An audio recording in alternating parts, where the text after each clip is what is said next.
So yan, magandang araw sa ating lahat. Again, this is Engineer Jom Digia and welcome back to my channel. So sa video na to ay ating pag-aaralan ang patungkol sa speed, velocity, and acceleration. So magsosolve tayo ng mga following problems upang mas maunawaan natin kung ano nga ba ang mga ito. Ipapakilala ko rin sa inyo ang mga formulas na ginagamit para sa speed, velocity, and acceleration, and also ang mga units conversion na madalas na ginagamit sa mga exam sa school and also lumalabas din sa board examination. So let's go solve for following problems muna sa speed. Then sunod solve natin naman ang velocity at acceleration. So let's start. Number 1, under speed, a car travels in a distance of 5,000 feet in 4 hours. Calculate its speed in meters per second. So, inihingi is speed. So, we all know formula ng speed. Ano po ang formula ng speed? Speed is distance over time. So, di ba meron tayong sinusunod na triangle of formula about sa speed? Speed, di ba, is distance over time. Para mas madaling matandaan ang formula ng speed, gagawa ka ng triangle at i-divide mo sa tatlo. Dito ang speed, dito ang distance, dito ang time. So, let's go solving. Hiningi ang speed. May distance ka na 5,000 feet. Meron kang time na 4 hours. So, lista mo muna yung mga given. So, given, distance mo is 5,000 feet. Time mo, 4 hours. Ngayon, hinihingi speed in meters per second. So, dito, mag-convert tayo ng units. Ang unit kasi guys na ginagamit sa speed ay pwedeng meters per second kapag SI, okay? Ilista ko meters per second kapag SI unit. Kapag English unit naman, ang ginagamit natin ay feet per second. So, ito yung madalas na mga units na ginagamit. So, dito sa problem na to, hinihingi is naka meters per second, which is English unit yung mga binigay. Okay? Convert natin. 5,000 feet. So, ano ba ang conversion ng feet papuntang meter? So, we have 3.28 feet sa 1 meter. Okay? 3.28 feet sa 1 meter. And then, yung hours, syempre hinihingi second, i-convert mo yung hours sa second. Sa isang oras, meron tayo guys, 3,600 seconds.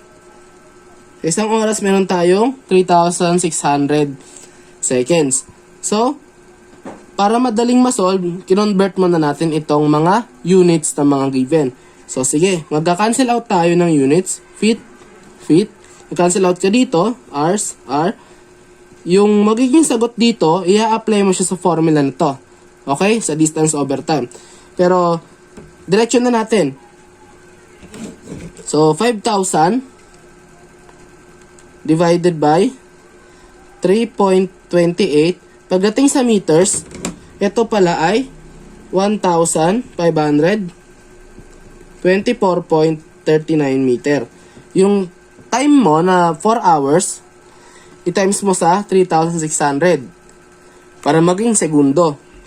Meron kang 14,400 seconds. So, speed, formula, distance over time, i-substitute mo na po yung mga values na nakuha mo. So, distance is 1,524.39 meter over 14,400 seconds. So, you will get the speed, compute natin, 1,524.39 over 14,400. So, lalabas sa sagot natin is 0.106 meters per second. Okay? That's the answer for problem number 1 under speed. So, we go to problem number 2. Sabi dito, a butterfly flew for 60 minutes at a speed of 15 meter per minute. How many meters did she travel? So, babae pala yung butterfly mo. So, again, formula, speed is distance over time. Okay? Ilista mo muna yung mga given na condition. Okay? Sabi, meron ka daw time na 60 minutes. Okay? Tapos, meron kang speed na 15 meters per minute. Ang hinihingi naman sa'yo dito is distance. Okay? So, how do we derive the formula for distance? Okay, since balik tayo sa triangle na S is equals to D over T, ito po yun, di ba? So, ang gagawin mo upang matira yung D sa kabila, i-multiply mo tong T dito. So, ibig sabihin, mag-multiply ka ng T both sides para mag-cancel out yung T dito. Kaya magiging formula ng distance mo is speed times time. Okay? Yan po ang formula for distance. Kaya i-apply natin siya dito. So, distance is speed mo 15 meters, okay, per minute. Okay. So, distance is 15 meters per minute. Yan. And then, multiply mo daw siya sa, time na 60 minutes.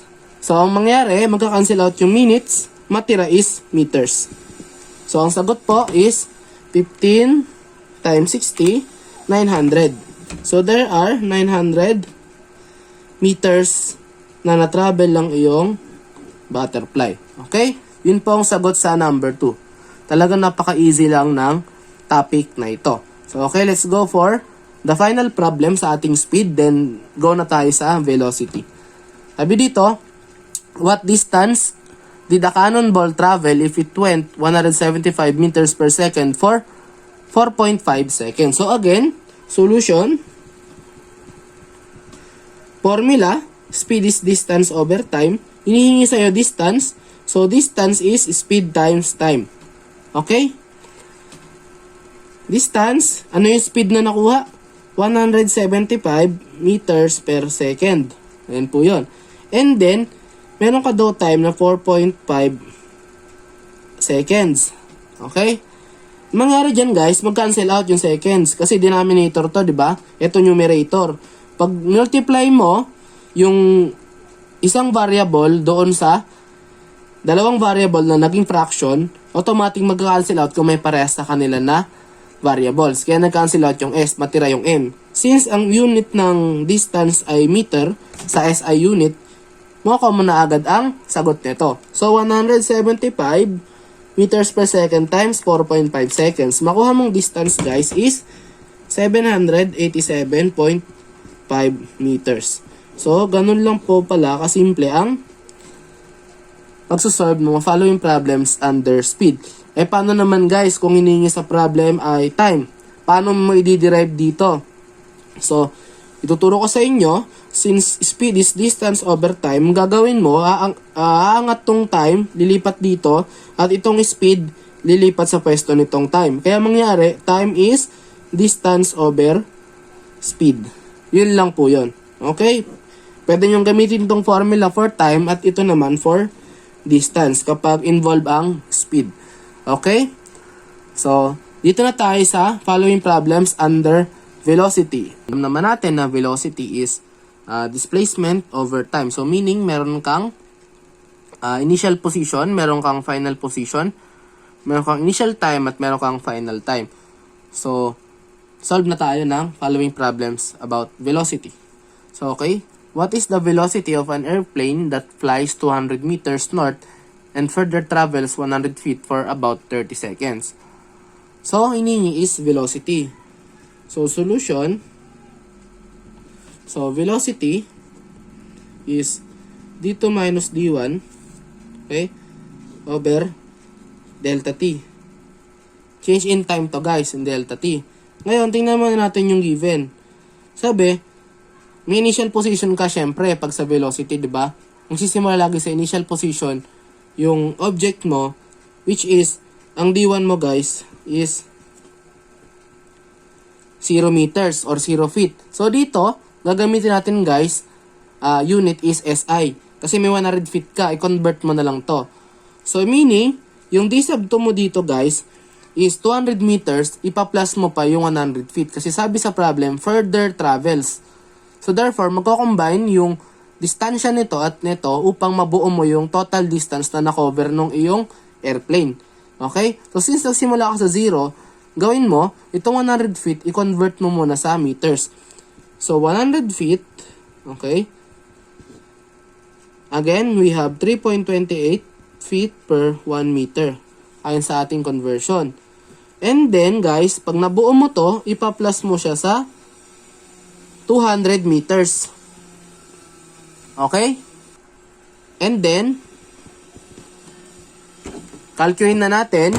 So, 100 divide 3.28 plus 200. Makuha mo na distance na na-cover niya is 488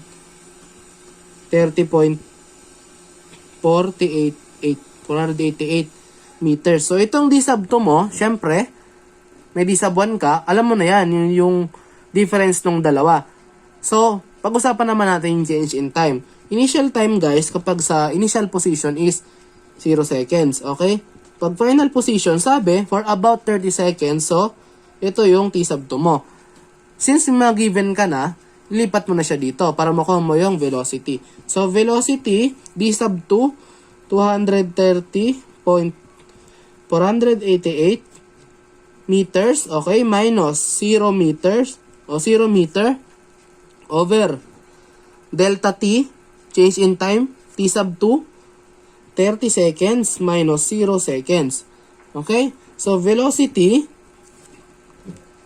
so guys, diba pag sinabing north, positive yon. Paano guys kung sinabing south? Pag sinabing south, negative naman ang sign convention. Bigyan ko kayo ng pahapyaw sa algebra. Di ba alam naman natin yung tinatawag na Cartesian coordinate plane sa algebra? Kung minsan, bibigyan kayo ng problem sa velocity na given yung direction talaga, kung north or south, kung positive x axis, positive y axis.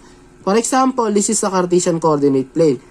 Alam naman natin na dito 0, lahat ng papunta dito sa kanan, positive x axis, lahat ng papunta sa kaliwa is negative x-axis. Lahat ng paangat mula sa 0 is positive y-axis. Lahat ng pababa is negative y-axis. Okay? Yan ang susundin natin guys pagdating sa ating direction. Okay? So yung north, east, west, south, alam nyo naman na yan guys. So i-apply nyo na siya dito sa ating Cartesian coordinate plane. So solve na natin to. Ito ang ating velocity. 230.488. Kahit di mo nalagay yung minus 0 kasi alam naman na ni Calcu na 0 naman yon, walang namang value. So, divide 30, makuha mo na velocity is 7.683. So, 3 decimal place tayo guys. Anong unit? Meters per second. Anong direction? Positive. Diba? So, north pa rin siya. Okay? Pag nag-negative yan, ibig sabihin, pa-south na ang iyong airplane. So, that's the answer for problem number 1 under velocity. Problem number 2, so last problem natin under velocity, a ball was at its stationary position. Tandaan, stationary position. When a boy suddenly hit it with a wood. So, pinalo daw nung lalaki ng kahoy yung bola na naka-steady, making it to move to its final position. So, since nag-move yung bola, nakarating siya hanggang 480 feet away. It took 3 seconds. What is the velocity of the ball?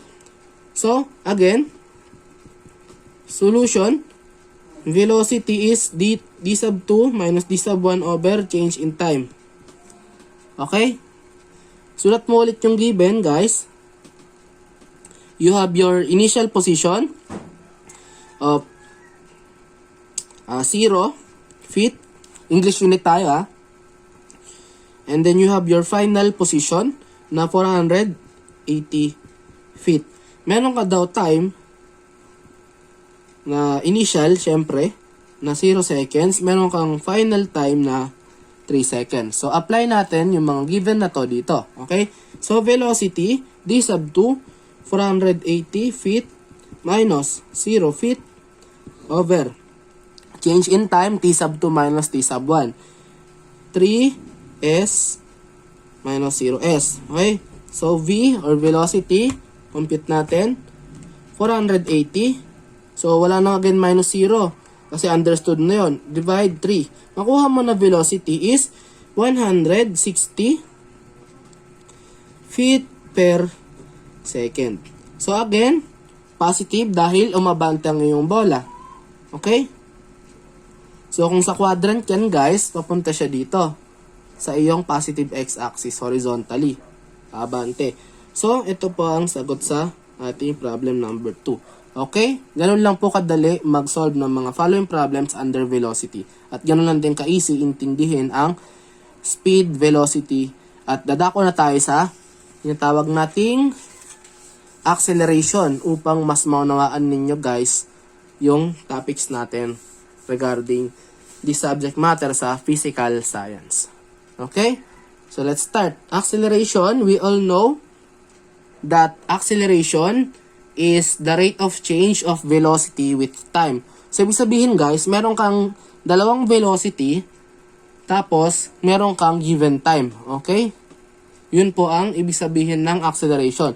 May velocity ka sa umpisa, may velocity ka pa sa huli, tapos consider mo yung time, makuha mo ang acceleration. Okay? So, sa problem number 1, a car is traveling at 20 meters and suddenly stops in 20 seconds. What is its acceleration? Okay, solution. Sulat mo natin guys yung formula. So, acceleration, denoted by A. Okay? So, velocity 2 minus velocity 1 over the given time. O pwede natin sabihin na velocity 2 minus velocity 1 over the change in time. Depende kung may binigay na conditions ng final tsaka initial time. Okay? So, acceleration ang hinihingi. Given, meron kang 20 meters per second. Ngayon guys, iisipin mo, ano to? Velocity 1 ba to or velocity 2? Okay? Since may sinabi sa problem na suddenly stops, ibig sabihin, huminto yung kotse, yung velocity mo ngayon, yung v sub 2 mo is 0. So, v sub 1 mo pala itong 20 meters per second. Okay, so lista mo yung given, v sub 2 and v sub 1. Yung v sub 1 mo guys is 20 meters per second. So, positive siya. Ibig sabihin, umaabante yung iyong sasakyan. V sub 2 is 0 kasi nag-stop ka. Ngayon, may time ka, okay, 20 seconds. So, ibig sabihin, makuha mo na ang acceleration. So, acceleration is v sub 2 minus v sub 1 over, given time. So, ibig sabihin, 0 meters per second minus 20 meters per second over 20 seconds. Okay? So, lapat natin sa calcu. So, 0 minus 20 is negative 20. Diba? We all know it already sa algebra. Divide by 20. Makuha mo, acceleration is negative 1 meters per second squared. Bakit naging meters per second squared? Dahil guys, itong seconds na to, since may denominator ka dito, aangat siya. Okay? Mahalo siya dito sa seconds na denominator nito at seconds na denominator nito. Parang ganito lang yan guys. May meters per second ka na, meron ka pang dinivide na seconds, mag-cross multiply ka na. Kaya mangyari dyan, yung meters per second mo, multiply siya sa, saan? Sa 1 over S. M times 1 is M. S times S is S squared. So, ganun po ang mangyayari. Kaya, ang unit po dyan, meters per square second. Kaya, dito, bakit naging negative guys? Kasi nag-stop ka. Alam naman natin pag nag-stop, yung acceleration mo, yung pag-abante mo, hihinto or magde-decrease ka. Alam naman natin na decrease in acceleration is deceleration. Okay? Kaya, dito, ang sagot natin is negative 1 meter per square second. Other units guys, kung hindi ito gamitin sa problem, sa English unit, ang unit ng ating acceleration ay feet per square second. Okay? Pag sa SI, meters per square second.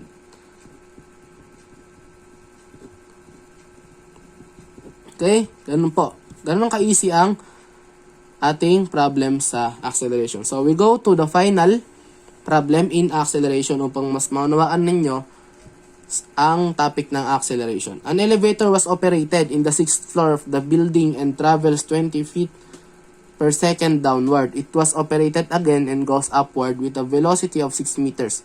Initial time is 4 seconds and final time is 6 seconds. What is the elevator's acceleration? So, solution, para di malito, sulat mo ulit.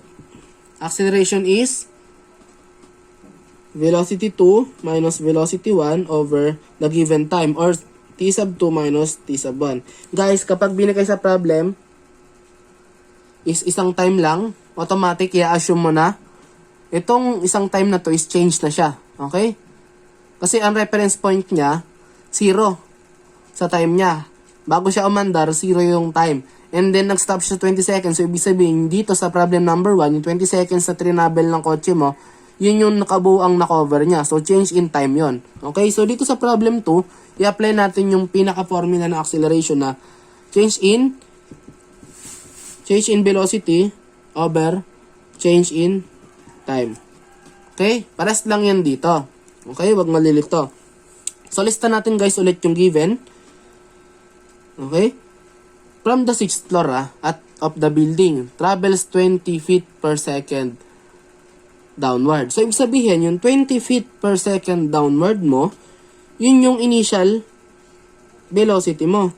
Downward sabi. So, kung pagbabasihan mo yung Cartesian coordinate plane, kapag downward ka, ano ang sign convention? Yun ay negative. Kaya dito, negative 20 feet per second. Ngayon, acceleration hinihingi. Dito sa pangalawang velocity, given 6 meters per second. So, i-convert natin ito into feet per second para mag-complement sa ating problem. Okay? Depende guys sa hiningi sa problem kung English unit or SI unit for as long as marunong kayo ng tamang conversion. Okay? So, meron ka ng V sub 1 na 20 feet per second. May V sub 2 ka or final velocity na 6 meters per second. Guys, i-consider natin yung condition. Downward, nag-negative. Inoperate daw again yung elevator, tas umangat naman siya, may velocity na 6 meters per second. So, ibig sabihin, ang sign convention ito ay positive. Okay? Kasi pataas siya, yung elevator mo. Kaya, 6 meters per second, i-convert mo siya into feet per second. So, 1 meter, 3.28 feet. Okay? Cancel out meters. Kunin mo muna yung velocity sub 2 in English unit. 19.68 siya. Okay? And then, sabi dito, may initial time ka daw na 4 seconds. Meron kang final time na 6 seconds. What is the elevator's acceleration? So, ganun lang din kasimple ulit. I-apply na natin itong mga given na to dito. Okay? So, acceleration, V sub 2 mo, 19.68, okay, feet per second, minus V1 mo, negative 20 feet per second, over T sub 2, 6 seconds, T sub 1, 4 seconds. Guys, huwag kayo malito, negative times negative is positive. So, magpa-plus lang pala itong dalawang ito. So, okay, 19.68 feet plus 20 feet, okay, naka per seconds, divide 6 minus 2, ay 6 minus 4 is 2. So, calculate mo na. Dito, mas madaling mag-solve kapag may calcu. Okay, wag pahirapan ng sarili. Kung kaya namang gamitan ng calcu, why not hindi mo i-calcu? 19.84 unit, again, aangat ang seconds. Kaya mangyari, feet per square second po ang ating unit for the acceleration. So, ibig sabihin, yung elevator mo is, hindi siya uminto, dire-diretso siya. At, nag-accelerate siya, umaangat. Okay? Kaya, ayun ang analysis doon. So, that's all for this video at nawa po may natutunan kayo sa ating pinag-aralan regarding speed, velocity, and acceleration. And ito kasi is essential siya sa mga nag-aaral, sabihin natin, pwede to sa high school, sa junior high and senior high, and also sa mga nagre-review for their board examinations. Applicable to guys kasi magagamit ito sa ating general engineering, mathematics, and sciences. Okay? So maraming salamat sa panonood. Hoping na may natutunan kayo, and kung kayo may mga katanungan, don't forget to comment down below, and don't forget to subscribe to my channel upang kayo updated sa aking mga next video na i-upload na talagang makakatulong sa inyo pag-review at preparation for your upcoming exam and study sa school and also board examinations. Okay? So this is Engineer Jom Ligia. Maraming salamat and God bless us all.